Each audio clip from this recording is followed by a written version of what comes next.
Auburn has arrived.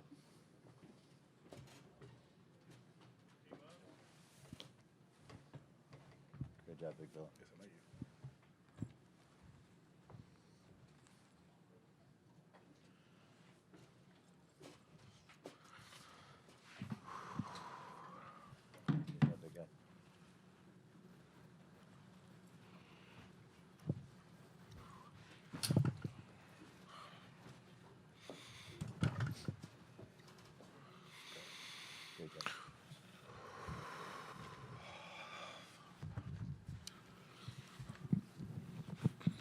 The Auburn locker room is open. We're joined at this time by head coach Bruce Pearl and student athletes Janai Broom, Dylan Cardwell, and Denver Jones.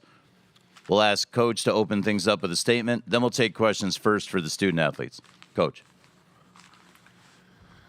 I want to start off by congratulating Flora on their victory and wish them luck in the championship game. I'm really proud of my team. These guys made history. They're the best basketball team in the history of Auburn basketball. They gave us a ride that won't ever be forgotten. And they did so many great things both on and off the court that I'm extremely proud of. Played beautiful basketball in the first half.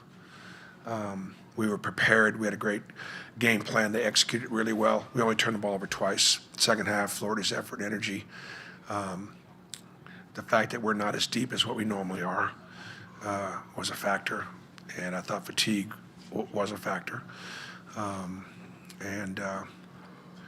As a result, we weren't able to maintain control of the game, which I think if we had taken care of the basketball a little bit, not turned it over and given those so many easy ones, we could have been in position to win the basketball game. We'll take some questions now for Dylan, Denver, and Janai. First one is third row to the right. KJ Doyle, KRGV, this is for Janai. It looked like you and Charles Barkley were able to share a moment as you were leaving the court. Just what did he share with you in that moment, and what's he meant to you as a supporter of this program? He just, thanked me for what I've done for Auburn. Told me to keep my head high.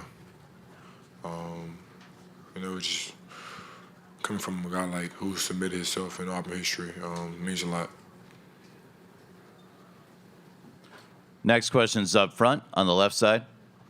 Aaron Bracey from Hoops HQ. Denver, what made guarding Walter such a challenge? What was he doing out there that was tough for you guys tonight? Honestly, just, do a lot of dribbling handoffs, just a lot of actions just run through him. Just constant moving. I feel like that just what gave him some of the looks that he had tonight. Just a lot of handoffs, a lot of drives, so that's what it was. Continuing with questions for the student athletes from Auburn, center of the room. Dylan, you've been here 5 years. You've been through the COVID year. You've been through some really incredible ups. As you look back on your career at Auburn, and you're kind of like the glue, the spiritual leader of this team. Walking away from this right now, what are some of the memories that you feel like? I know it's tough right now with going through a loss, but that you've learned from being in this program? Yeah, first and foremost, all glory to my Lord and Savior Jesus Christ. Without him, I wouldn't be here. And it's bittersweet to end it this way, knowing that we left the national championship on the table. But, being at Auburn has been the best 5 years of my life, and I couldn't have chosen a greater university to have loved me back and, just watch me grow up from 18 to 23. And I am the man I am because God let me come to Auburn. And, man, the thing I'll take away most is just being an Auburn man, but just being a teammate, being a player for Bruce Pearl, but also being in the locker room. We're the best locker room in the country. I love these guys, and I cherish every single moment, every single memory we made. And that's my prayer the whole year, just Lord, to prolong our season. We just had so many great memories on and off the court. This is the funniest team I've ever been on, but the most loving and caring and thoughtful team I've ever been on. And I'll forever remember this team, and I hope we can stay in touch for the rest of our lives. Continuing with questions for the players from Auburn. Same part of the room, same microphone. Justin Ferguson, Auburn Observer. Denver, second half, did they do anything differently defensively to give y'all some issues? Like, what do you think the change was there? Honestly, I just feel like we probably just fell to fatigue a little bit. Turned the ball over. We had a lot of careless turnovers that in the first half we really didn't have. And I feel like that's what probably just gave them that extra spark. You know what I'm saying? To take the lead. If you have a question for the student athletes, please raise your hand. We have 2. We'll do Lane first, and then we'll come back across the aisle. Lane Higgins from the Wall Street Journal. Janai, this is for you. I know coming into this game, you said that your ankle felt totally fine. In the second half, it looked like it was kind of getting to you a bit, and you were limping a bit. Can you kind of walk us through, what you were playing through and kind of, the heart that took to push through that? My ankle was fine. Across the aisle with another question. Jim Vertuno of the Associated Press for Janai. I'd ask you the same question about the elbow. That was a question coming in. It looked at times like maybe it was bothering you, but you seem to still be able to do just about everything. Also, second part is, what did they do defensively to deny you shots in the second half? I mean, my elbow felt fine going into the game. Obviously, here and there it would bother me a little bit, but, nothing that I couldn't play with.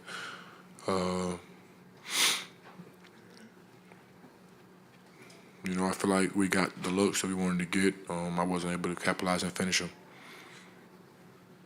If you have a question for the Auburn student athletes, please raise your hand. With no more questions, we want to thank Dylan, Denver, and Janai for joining us here in the main interview room. Congrats on a great season, fellas. They're going to head back to the Auburn locker room. It remains open. I'll let you know the official time when we have one. Either way is good. Thank you. All right, guys. All right, man. Love you. Love you, too. Thank you. First question for Coach Pearl. We're going up front to the right. Coach, you guys had a hell of a run here to the Final Four. Michael Gittins, World War. You said fatigue was a factor for your team coming in. Just the grind of the NCAA tournament, or was it anything in the routine that stood out? We got down to 7 guys, and that's not enough. We just did not have enough help off the bench. And, I think to take a little heat off of Janai, we scored great in the first half with our 2-point baskets. We went through him. And he did great, and I don't know whether we got away from it a little bit, but we only had a handful of 2-point baskets in the second half. So I'll give Florida credit defensively for stepping up, but I just think that, passing and catching and fighting for your real estate, getting your spots, not letting them push you out of position, and I think that's why we didn't execute. In the center of the room, Coach. Coach Daryl Dapprich with Auburn Daily. Clayton Jr. is a phenomenal player. He hit some shots that were contested, falling back, some threes that you guys got out on him defensively, but there were some times he got to the rim real easy and really got to the with layups. Talk about the defensive maybe breakdowns on that and what happened that allowed him to get to the rim so easy. Well, he's a great player, and he can go both ways. He can make tough shots. About the only thing that, I probably should have done more would be trap the ball out of his hands a little bit. Believe it or not, that was part of our game plan, but we just didn't execute it. Like just sort of you say all things are kind of equal, and Clayton was the difference. He was just flat out the difference because we couldn't contain him down that end. But again, I take responsibility for 12 turnovers in the second half. It's just impossible to either explain or to think that you can win, turn the ball over a little bit. We got a little out of sorts offensively, and guys just did not execute offensively what our game plan was like they did in the first half. Coach, center in the second row. Adi Joseph, CBS Sports. You mentioned the depth when you did your opening statement that Florida has. Obviously, Janai got what he wanted in the first half. Did you kind of anticipate their depth and their size and their defensive acumen coming into play in the second half? Did you expect a different sort of look from Florida? Yeah, we knew they'd come out aggressively, but I was hoping that our starters would be able to withstand. I did not call timeout in the first 4 minutes. I was trying to get to the TV timeout. We got to it. Obviously those starters, my top 5 players, all seniors. And, I just think that, again, we came out offensively and we didn't run some of the things that we had talked about running the way we talked about running them. And so just 12 turnovers, bad execution, bad decision-making, bad passing, catching. Took a lot of shots that we did not want to take. To the right of the aisle, in the 4th row. Justin Ferguson, Auburn Observer. Bruce, I was going to ask you about the shot selection. It felt like you guys had some good looks that didn't go down. Did you feel like that kind of faded in the second half and y'all took tougher looks? Or how'd you feel about the shot selection? We just did not execute offensively in the second half. We just didn't. I give Florida credit for their defense, but there were certain things, certain reads, certain looks that we made in the first half and chose to not make them in the second half. Coach up front to the right. Michael Giddens, War Report, Auburn. Coach, can you talk a little bit about Miles Kelly? He had kind of a tough run through the last few games, especially from 3. He's such a great shooter, but it seemed like he was unable to find a rhythm here in the last few games for you. Well, I mean, they did a great job of extending his catches, and they recognize what a dangerous shooter, Miles is. And